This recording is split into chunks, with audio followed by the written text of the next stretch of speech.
Hello mga Mars, magluluto po tayo ngayon ng Bangus Bicol Express. Ito po ang aking mga ingredients. Meron po tayong bangus, boneless na po siya at hinati-hati ko na po. Meron po tayong sibuyas, bawang, luya, paminta, asin, olive oil, alamang, siling haba, harina, at kakanggata. Ayan po, ipapry na po natin ang bangus. Ay, magigisa na po tayo. Unahin po natin ang sibuyas.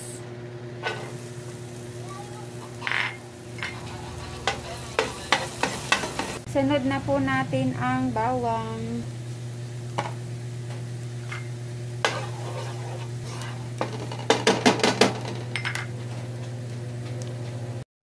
Sunod na po natin ang bawang, ay luya.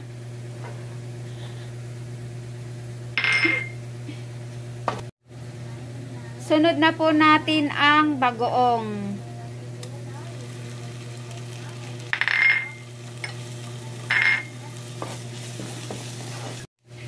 Sunod na po natin ang kakanggata.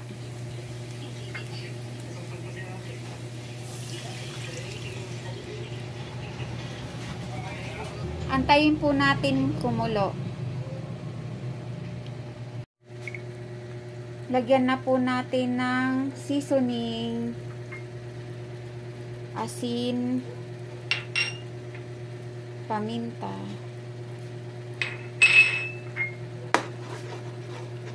Lagyan na rin natin ang siling haba.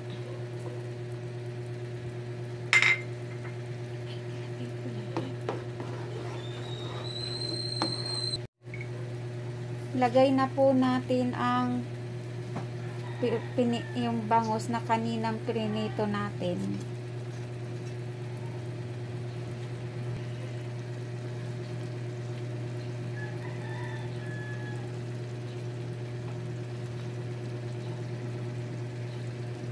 Pakuluin lang po natin sandali.